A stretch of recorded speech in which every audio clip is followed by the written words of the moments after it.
What's going on, my people?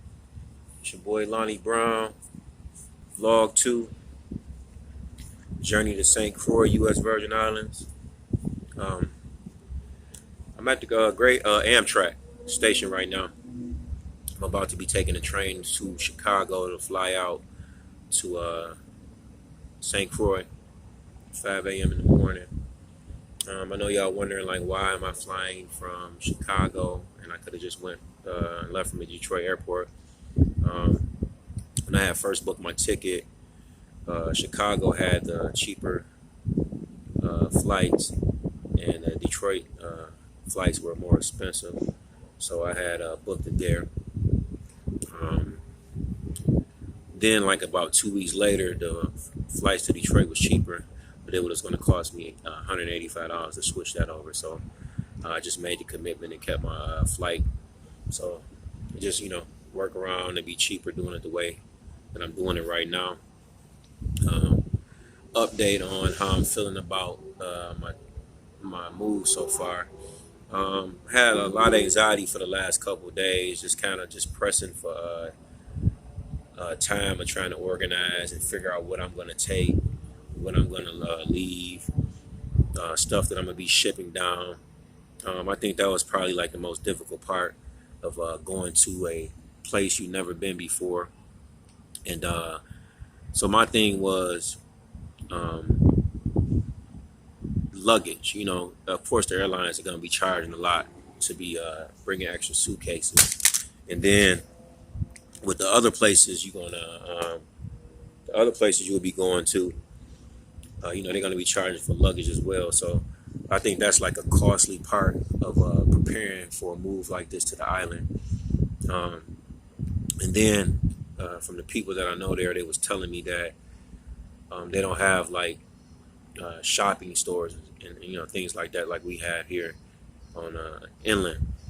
So with me being 6'6" and 260, I was gonna have a hard time finding clothes. So I at least want to make sure I had a decent amount of stuff to some casual stuff for interviews and shorts and some shoes and stuff like that. At least have some stuff like that, because I know it's gonna be hard to get some stuff unless I fly into Miami. Some people say they go to San Juan, Puerto Rico, or something like that to shop. So far I sent off 4 14 by 14 by 14 20-pound boxes from the post office. There was like about $60 a piece, so I did about like $240, $250 on that. Luggage, I spent about like personal luggage taken on a plane, about probably almost like $200 there. So yeah, that's on that. One thing that I learned about this is, I was trying to save up money, stack money and everything, and try to be as prepared as I could to go here. But of course, that is not working out like I wanted it to, because something always coming up, and you got to take care of this and take care of that. And there was like plenty of reasons for excuses for me to try to push it off and hold off on going down here when I'm not supposed to, or I should say stay.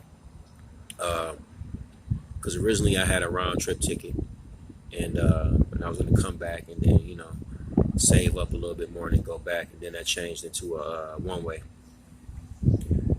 Because I was just like, man, if I end up coming back and ain't no telling what's going to happen and how much longer I'll be waiting to get back down there. So I'm like, if I'm going to make the move, I'm just going to sit and do it right now. As far as on funds, I said, I got a little bread on me, a little money. I'm going to do what I got to do, not as much as I wanted to do some of the things that I wanted to do, but I'm going to get down there, start working real quick, and then, do what I got to do.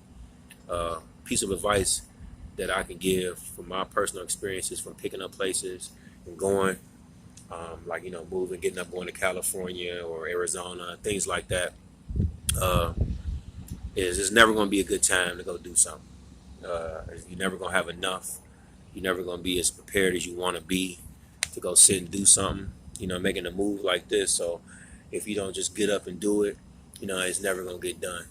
For some people, it might be a little different. You might have, smaller children, and, might not be able to pick up and leave and take them out of school systems and stuff like that. So that's understandable. But for some people, that's just like looking for a push to just get out and just make some change and just leave. It's just a plane ticket away, getting on the computer, booking that flight, and that's the first step. And everything else will just take off from there. It's no different than preparing for a vacation.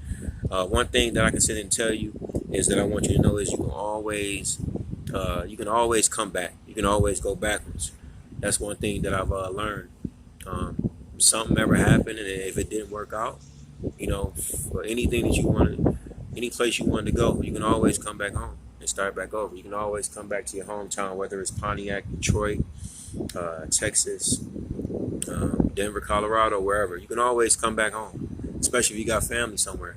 But one thing you can always do is take that leap into faith and just jump into something, dive in head first, and just step out on faith. A lot of people we'll go back, we'll waste years and years and years, and and missing out on moments, And like I say, one of the big reasons why I made the move I made, it was just simple. I just asked myself some questions. I was just like, hey, if I was retiring, or say if I was well off financially, what type of environment or location would I want to be in? And it was as simple as 1, 2, 3 to me. Yeah, it was a no-brainer. Someplace tropical, someplace warm year-round, someplace beautiful, where I can get up and look at beautiful things, blue waters, white sandy beaches, palm trees, access to fruits and vegetables, and having that sun constantly beaming down on my skin. It was just simple for me. So I'm like, hey, I might not be exactly where I want to be with myself in my life right now, but I'd rather be, if I'm going to work and work hard or whatever it's like that, I might as well do it in a place that I want to be. That way I can have those moments and enjoy every chance that I get. So that's how I'm sitting and looking at it. I'm 40 years old right now. Time is going by fast. Tomorrow's not promised. We got people out here dropping like flies from natural causes, from diabetes, cancer, all those illnesses and sicknesses, and accidents happening. People getting robbed, shot, killed, stabbed, whatever you want to call it. You just never know. And then once you get to that moment where you in that hospital bed, or you got a moment where life flashing before your eyes. I'm saying, I think one of the things you probably gonna think about is your family, your loved ones, and beautiful things that you've seen, the memories. And I want to make sure I make a lot of those. Besides that, like I said, just sitting here waiting on a bus. I keep saying bus, on the train right now. This is vlog 2. I told y'all, every movement that I make on this journey here, you're gonna make it with me, and hopefully I can inspire someone else to do what I'm doing, just as someone has inspired me to. And it was told to me, like the person that inspired me to come, Pastor Smith. He was like, I'm in a position to help others, from where we from, and I want to be in a position to help somebody else too make a transition if that's what they want to do. So I guess it makes the transition easier and make you feel a little bit more at ease, a little bit, knowing you got some support. So yeah, I'm gonna keep y'all updated. I'm just sitting here chilling right now, winding down a little bit. Just glad I'm sitting here at the train station right now. I'm not worried about packing up, all that stuff. That just took a little bit of anxiety off of me. So now I'm committed. So I'm gonna keep y'all updated, man. This is vlog 2. Like I say, today is Wednesday, June 13th, 2018. It's your boy Lonnie Brown signing out. I'll be hitting y'all back up soon in a minute.